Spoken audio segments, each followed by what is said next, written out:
AI ஃபியூச்சர்ல ரொம்ப dangerous ஆகலாம் நண்பா.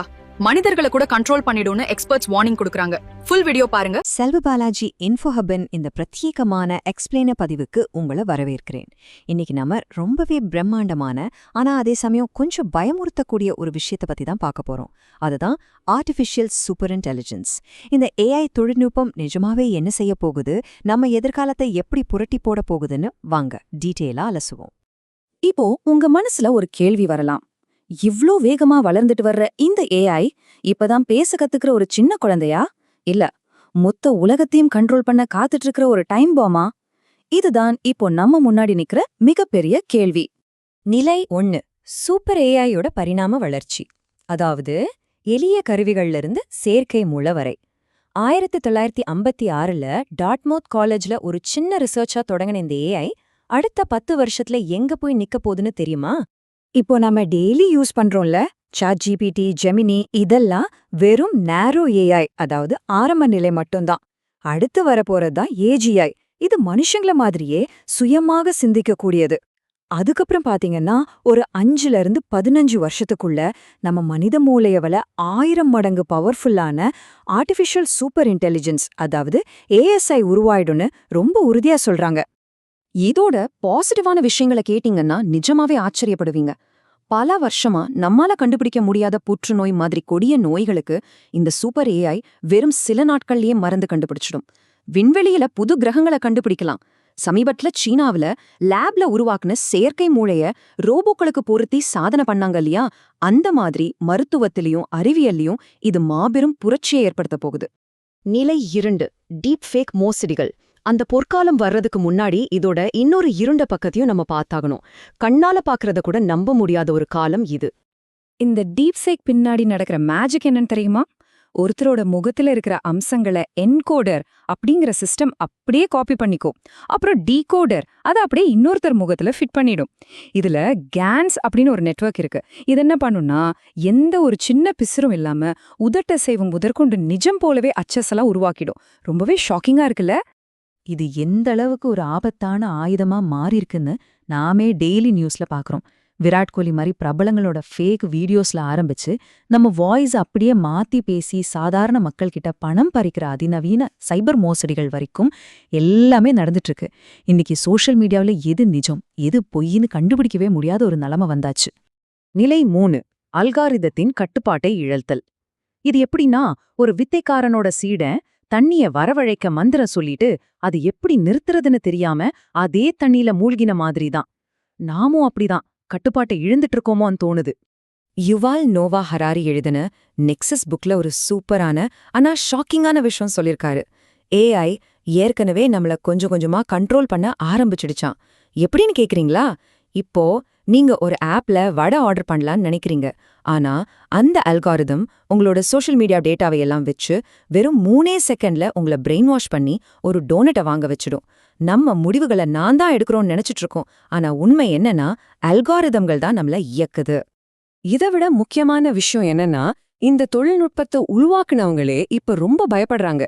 ஏஐயின் தந்தை அப்படின்னு அழைக்கப்படுற ஜெஃப்ரி ஹிண்டன் என்ன சொல்றாருன்னா, இந்த ஏஐ சிஸ்டம்ஸ் நாம நினைச்சதை விட ரொம்பவே புத்திசாலியா இருக்கு.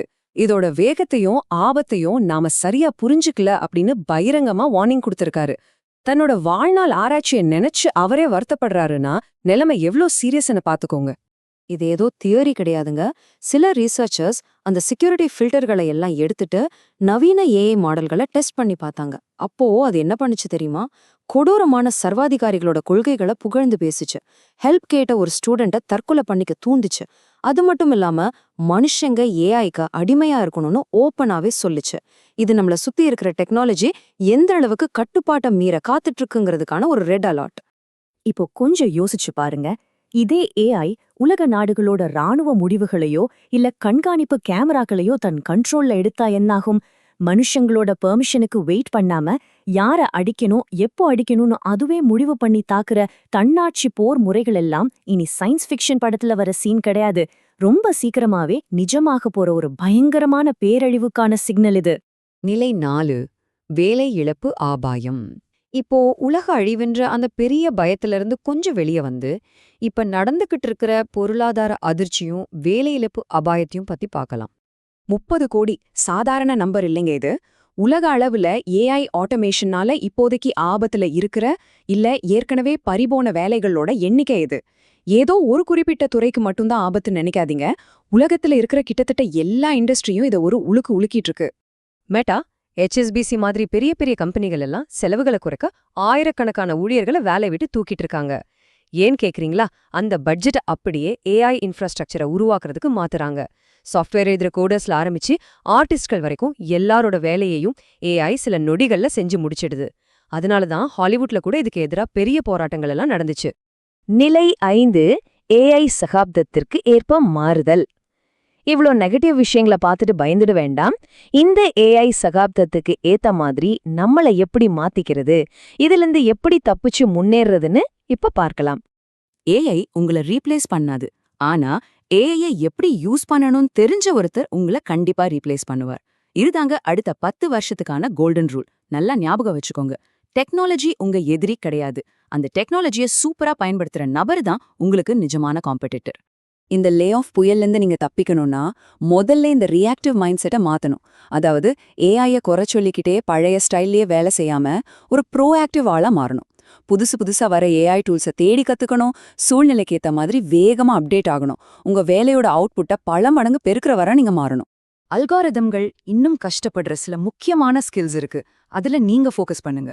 உதாரணமா, மனுஷங்களோட உணர்வுகளை புரிஞ்சுக்கிட்டு செய்யற சேல்ஸ், ரொம்ப சிக்கலான விஷயங்களை சுமூகமா டீல் பண்ற நெகோஷியேஷன் ஸ்கில்ஸ், எமோஷனல் இன்டெலிஜென்ஸ், அப்புறம் பிசிக்கலா ரோபோட்டிக்ஸ் கூட சேர்ந்து வேலை செய்யறது.